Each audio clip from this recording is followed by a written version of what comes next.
Hola a todos, hoy vamos a desarrollar el tema sobre la reproducción sexuada en el aparato reproductor femenino y masculino y en otros organismos, como también la meiosis, la mitosis y sus diferencias.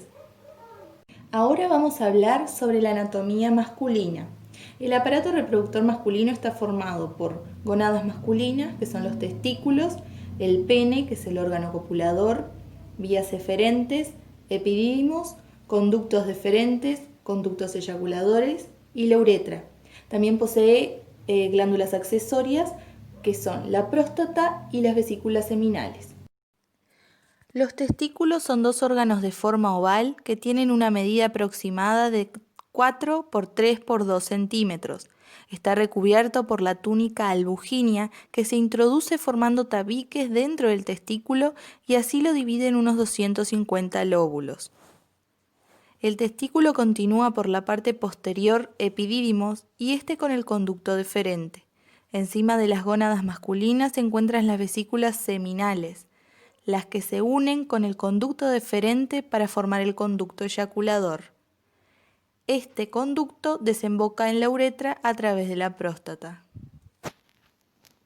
Para comprender en totalidad el funcionamiento del aparato reproductor masculino, es necesario conocer primeramente la función de las hormonas. La hipófisis se encuentra en la cilia turca en la base del cráneo. Es el principal órgano que controla las funciones genitales. Junto a la hipófisis se encuentra el hipotálamo. El mismo produce la hormona liberadora de gonadotrofinas o GnRH, que controla la secreción en la hipófisis de la FSH y LH. Estas hormonas son transportadas por el sistema sanguíneo hasta las gónadas, donde estimulan dos tipos de células con funciones diferentes. La hormona FSH, folículo estimulante, se encarga de estimular la espermatogénesis. Y por otro lado, la hormona LH, luteinizante, activa las células de Leydig responsables de la secreción de testosterona. El testículo, además de producir espermatozoides, segrega la hormona masculina testosterona que estimula la espermatogénesis. Además, interviene en el desarrollo del fenotipo humano. La espermatogénesis abarca una serie de procesos de proliferación celular que culminan con la producción de espermatozoides. Los mismos se desplazan por túbulos seminíferos, desembocando en el epidídimo donde se acumulan y maduran. La espermatogénesis es un proceso continuo que dura alrededor de 70 días. Luego de la eyaculación, los espermatozoides pasan desde el epidídimo y por medio del conducto deferente hasta la uretra. Al mismo tiempo se produce la secreción de vesículas seminales formando el líquido seminal. El espermatozoide tiene una movilidad activa. Está formado por cabeza, cuello y cola. Ahora vamos a centrarnos y analizar la anatomía femenina. El aparato reproductor femenino interno está formado por los ovarios, las trompas de falopio, el útero y la vagina. El aparato reproductor femenino cuenta con dos ovarios que miden aproximadamente 3 por 2 por 1 centímetro. Se ubica en la pelvis y están unidos al útero por los ligamentos útero-ováricos. Poseen dos capas, una externa o corteza, donde se encuentran los folículos que albergan en su interior a los óvulos. Existen aproximadamente 200.000 folículos en cada ovario. De entre ellos, solo unos 200 se liberarán en las diferentes ovulaciones y otra capa interna o médula. Las trompas de falopio también son dos. Comunican a los ovarios con el útero. Tienen una medida de aproximadamente 10 centímetros de largo. Terminan en el pabellón tubario. En él se encuentran las fimbrias que recogen el óvulo en el momento que sucede la ruptura folicular. El útero mide alrededor de unos 7 centímetros de largo. Está detrás de la vejiga y delante del recto. Se pueden distinguir en él dos partes, el cuerpo y el cuello. Se visualizan tres capas, externa, serosa, intermedia muscular, miometrio, e interna, endometrio. Por último, la vagina mide de 8 a 10 centímetros. Es la que comunica al útero con el exterior. Se localiza entre la vejiga y el recto. Para comprender en su totalidad el funcionamiento del aparato reproductor femenino, de la misma forma que fue mencionado anteriormente en el aparato reproductor masculino, se debe partir de la secreción de hormonas en el hipotálamo y la hipófisis. La hormona hipotalámica estimula la hipófisis. Al igual que en el hombre, la hormona liberadora de gonadotrofina o GnRH controla la secreción en la hipófisis de FSH y LH. Estas hormonas son volcadas desde la hipófisis a la corriente sanguínea, alcanzando los órganos reproductores. Al comenzar el ciclo femenino, el aumento de FSH en la sangre estimula el crecimiento de varios folículos en la zona ovárica. De estos, solamente uno es el que ovulará. Por otro lado, esta misma hormona también estimula la secreción de estrógeno en el folículo ovárico. El aumento de estrógeno produce en la hipófisis una descarga de LH. La suba en los niveles de esta hormona determina que entre aproximadamente 17 horas se libere el óvulo. En ese entonces, el endometrio proliferativo se transforma en endometrio secretor para la anidación del embrión. Luego de la ovulación comienza la fase luteínica. El óvulo desciende por las trompas de Falopio, se forma el cuerpo lúteo que segrega progesterona y estrógeno. Si no ocurre la fecundación, el cuerpo lúteo retorna, disminuyendo los niveles mencionados de progesterona y estrógeno. El endometrio se descama y surge la menstruación.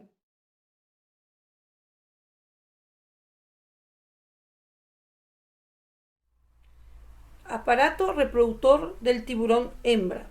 Consisten de ovarios y oviductos.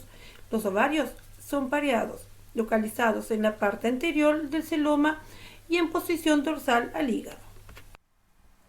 Las gónadas están asociadas al órgano linfoide epigonal y suspendidas por el mesovario.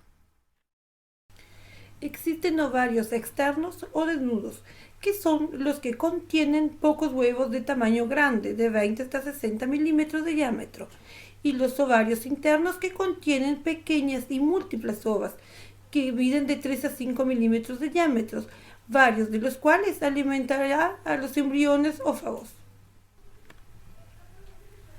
Los oviductos son estructuras pareadas tubulares que se extienden a lo largo de la cavidad y por debajo y laterales a la columna vertebral. En la parte anterior los oviductos se justaponen con el ovario formando el ostium, seguido de las glándulas oviducal, y finalmente la parte posterior se ancha para formar el útero.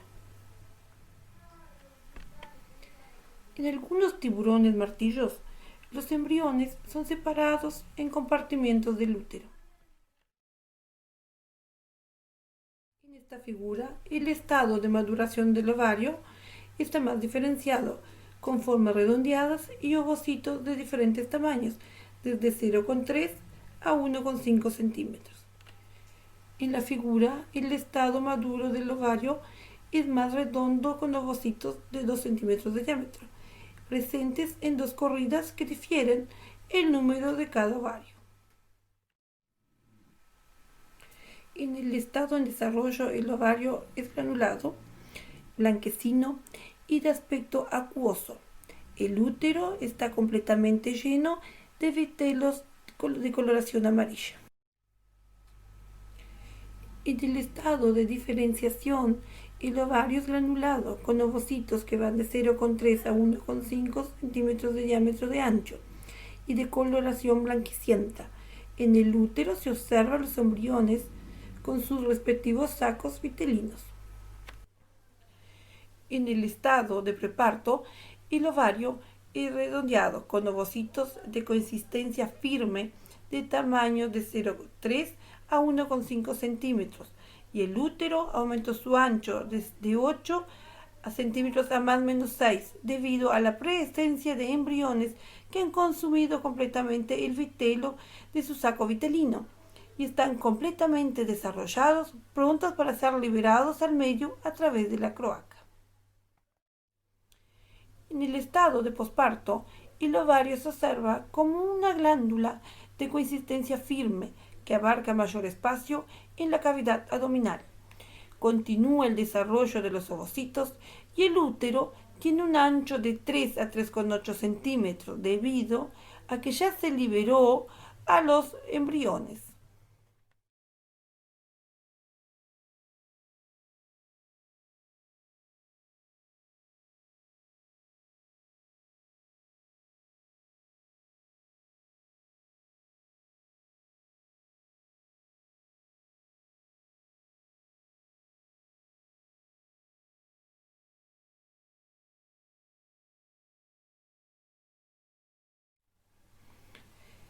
El testículo se encuentra localizado en parte exterior del celoma en posición dorsal al hígado. El tiburón, en un estado maduro, presenta un par de testículos de forma alargada, coloración rojiza y un tamaño promedio de 1,5 más o menos 0,53 centímetros, totalmente adheridos a la cavidad abdominal en la región anterior. El epidídimo de los conductos deferentes no están diferenciados entre sí, solo se observa en formas de hilos de color blanquecino que recorren la cavidad abdominal desde la zona superior de los testículos hasta la coacla. El clasper tiene un tamaño total promedio de 1,4 más o menos 0,17 centímetros. En el estado de maduración se caracteriza por presentar testículos de forma tubular, de coloración rojiza y alargados, alcanzando una longitud promedio de 2,7 más o menos 0,69 centímetros, más libres, solo unidos a la cavidad abdominal por el tejido mesochium en su región lateral. El epidimio y los conductos deferentes se observan en pequeñas ondulaciones, son delgados y de coloración blanquecina. El clasper tiene un promedio total de 2,1 más 0,3 centímetros. En el estado maduro, sus testículos son de forma lobuladas, alargados con un tamaño de 3,7 más o menos 1,05 centímetros y de coloración blanquecina. La cabeza del epidídimo es diferenciable en la región superior donde se ubican los testículos. El cuerpo del mismo se encuentra totalmente enrollado y es distinto a los conductos deferentes de formas onduladas. El clasper tiene promedio de 6,1 más 0,46 centímetros y un ancho de 0,48 más o menos 0,09 centímetros y se encuentra totalmente calcificado.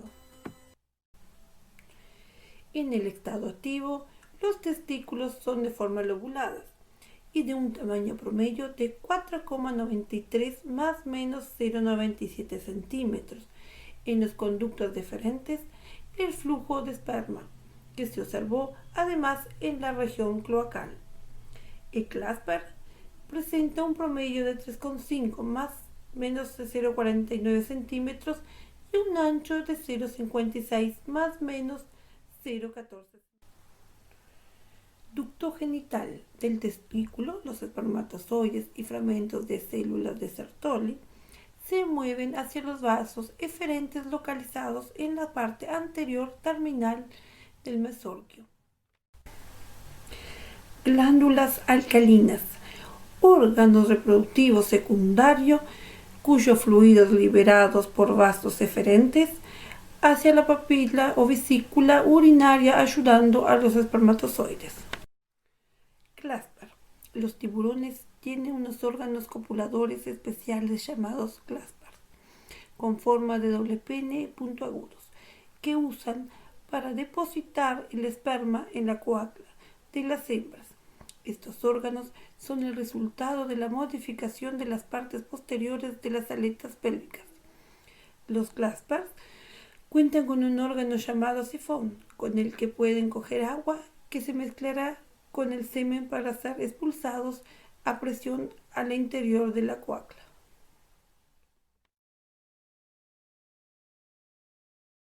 Ahora vamos a centrarnos en el aparato reproductor de las aves. El aparato reproductor de las aves macho, entre ellas la paloma, está conformado por un par de testículos, el epididimo, ductos deferentes, órgano copulador y cloaca. Los testículos se ubican en la parte superior del abdomen. Su forma es semejante a la de un frijol y su superficie es lisa y blanca, aunque en ocasiones presenta alguna pigmentación. Su función principal es la de producir esperma y testosterona. Según la edad del ave y la temporada de su desarrollo, el tamaño de este órgano varía. Durante el apareamiento, los espermatozoides que ya maduraron a nivel del epidídimo se transportan por medio de conductos deferentes y son retenidos hasta el momento de la cópula. El esperma dura menos de 2 días en formarse y liberarse en aquellas aves que son activas sexualmente. El apareamiento de la mayoría de las aves se da por medio de un breve y repetitivo contacto entre las cloacas de ambos sexos. La testosterona es producida a nivel de células intersticiales que se ubican entre los espacios de los túbulos seminíferos que están dentro de los testículos.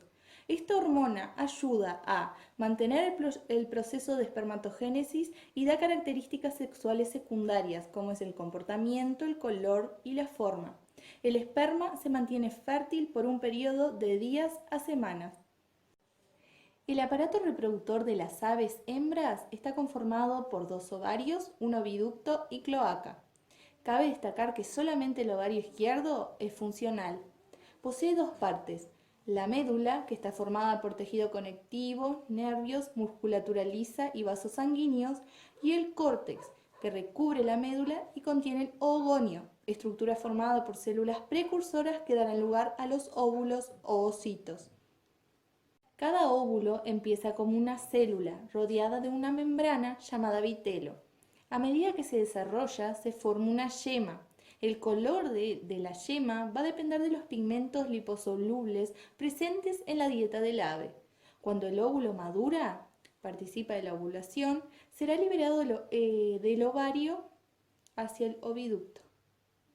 Los ovarios de las hembras maduras presentan grupos de pequeños folículos. Estos, durante el período de apareamiento, presentan una fase de crecimiento rápida y de maduración. Después de la actividad sexual, disminuyen su tamaño. La cantidad de óvulos y de huevos producidos dependerá de la especie. Además de producir óvulos, otra función que posee el ovario es la de liberar hormonas femeninas, estrógeno y progesterona. El oviducto es un tubo estrecho y uniforme con glándulas que secretan sustancias que van a integrarse al huevo. El oviducto ocupa gran parte de la cavidad abdominal cuando las aves son activas sexualmente.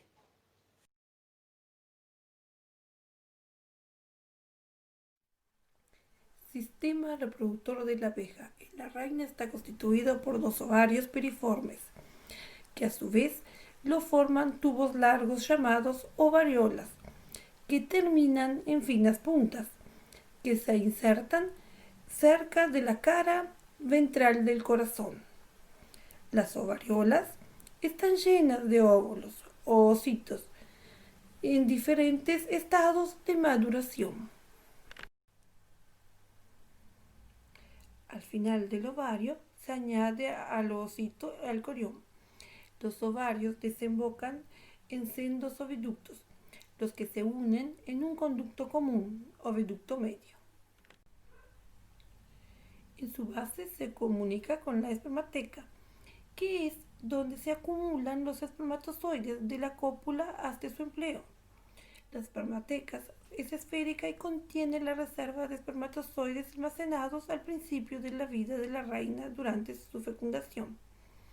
Está equipada por una glándula llamada Y, que tiene como misión la activación de los espermatozoides en el momento de la puesta. El sistema continúa en la vagina, que termina en el orificio vaginal que se halla protegido por un pliegue. A esa altura están los sacos laterales para finalizar con la bolsa copuladora. La reina puede determinar el sexo de su descendencia. Cuando un huevo pasa del ovario al oviducto, puede ser fecundado o no con el esperma que contiene la espermateca. El huevo fecundado se transforma en una abeja hembra, ya sea obrera o reina. El huevo no fecundado es una abeja macho o un zángano. En la imagen podemos observar los ovarios, ovariolas, glándulas de la espermateca, bursa o copulatrix, aguijón y bolsa de veneno. Aparato genital del zángano. En el zángano está constituido por 2 testículos, 2 vasos deferentes, 2 vesículas seminales, 2 glándulas de mucus, conducto eyaculador y órgano copulador. Los testículos están formados por tubos testiculares y en ellos es donde se producen los espermatozoides. Según maduran, el zángano pierde tamaño hasta quedarse reducido a 1/3 de su tamaño original. Los vasos deferentes comunican los testículos con las vesículas seminales. En el trayecto, los espermatozoides siguen madurando. Las vesículas seminales producen secreción que acompañan a los espermatozoides en su interior, terminan de madurar. Las glándulas del mucus se comunican con las vesículas seminales y con el conducto eyaculador. Producen una sustancia que solidifica en contacto con el aire y con el agua, pero no con la secreción seminal. El conductor eyaculador comunica las glándulas del mucus con el órgano copulador. El órgano copulador, en estado de reposo, se encuentra invaginado. Se invagina, se introduce en la bolsa copulatriz de la reina y se desprende del zángano una vez introducido el semen, funcionando como un tapón. Los músculos abdominales del zángano están muy desarrollados, los cuales es importante desde el punto de vista fisiológico, para que en el momento de la cópula pueda producirse rápidamente la evasión del endófalo.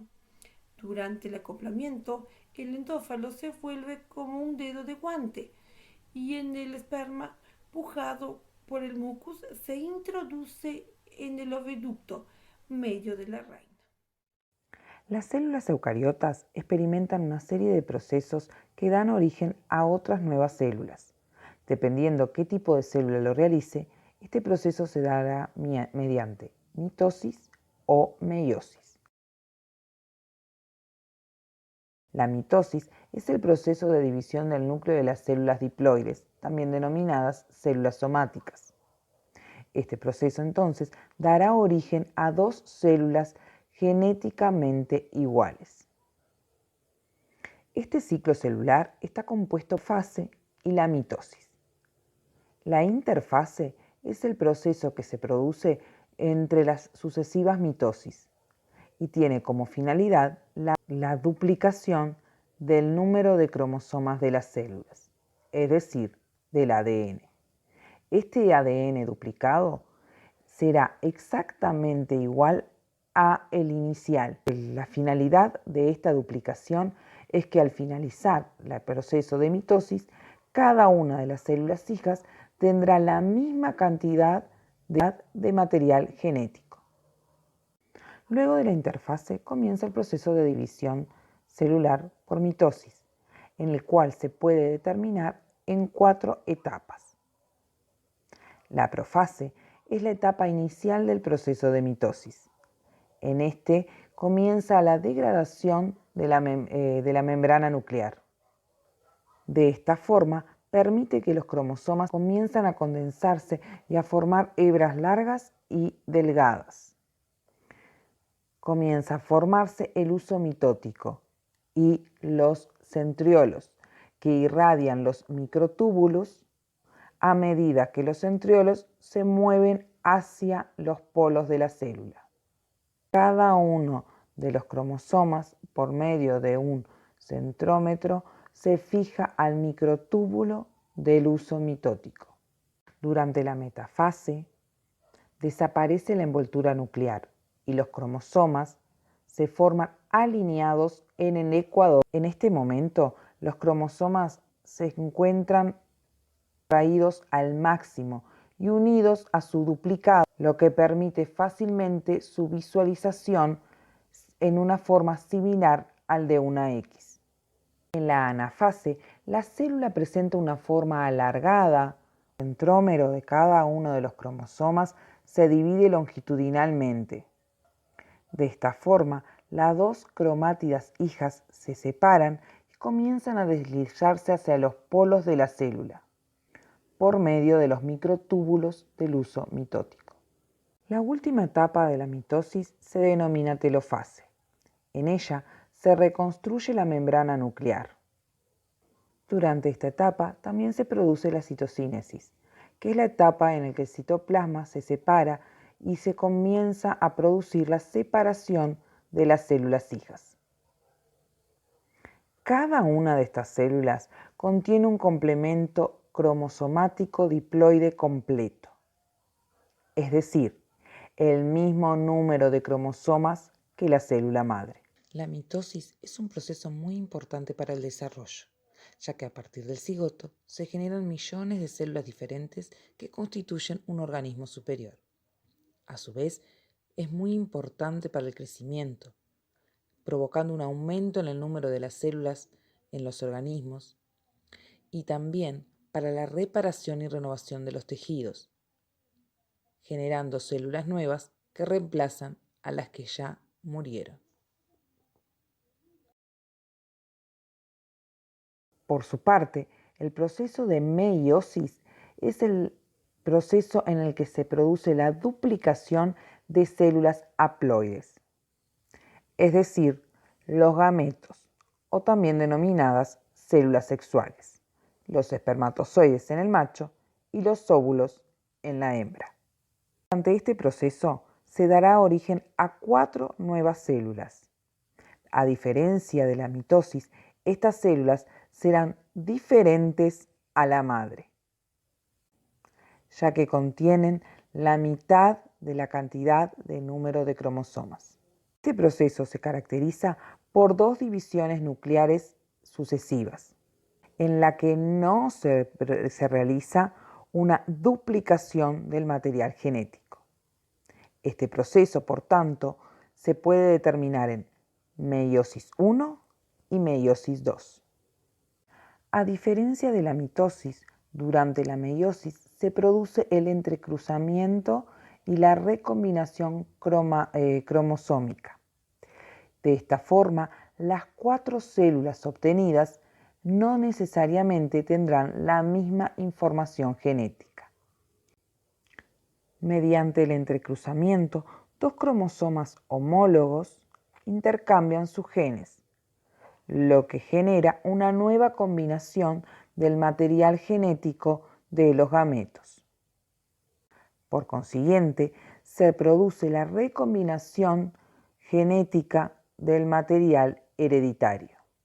En meiosis 1 se pueden distinguir 4 etapas: profase 1, metafase 1, anafase 1, telofase 1.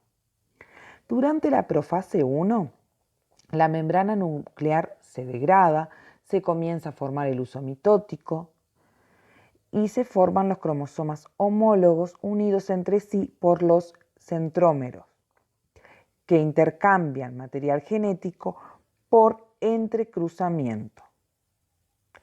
Posteriormente se produce la metafase 1, en el que los cromosomas homólogos se disponen en la línea ecuatorial de la célula. En la anafase 1, los cromosomas, mediante las fibras de los husos mitóticos, se deslizan hacia los polos de las células. Finalizando la mitosis 1, se produce la telofase 1.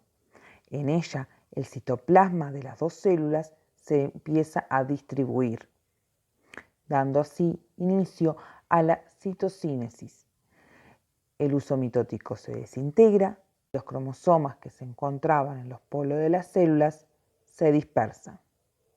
Seguidamente comienza una segunda división meiótica en la que no se realiza la replicación del ADN.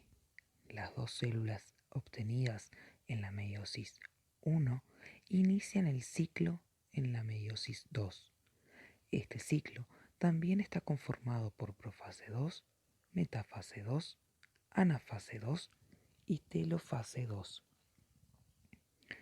Finalizando en la meiosis 2, darán origen a dos células hijas haploides, por lo que se obtiene un total de 4 células haploides con una variedad diferente de cromosomas de las 4 células hijas con respecto a la célula madre. La meiosis se diferencia de la mitosis en 3 aspectos fundamentales. El primero, la mitosis da origen a 2 células hijas con un complemento cromosómico diploide, es decir, con 46 cromosomas, mientras que durante la meiosis ese complemento es haploide. Quiere decir que las 4 células que se originan reciben únicamente 23 cromosomas. La segunda diferencia es que la mitosis se produce durante la división celular en la formación inicial de los gametos, mientras que la meiosis se produce únicamente en la división final de maduración de los gametos. La tercera diferencia fundamental es que la mitosis se produce en un único proceso de división del núcleo de la célula, mientras que la meiosis se produce en 2 divisiones.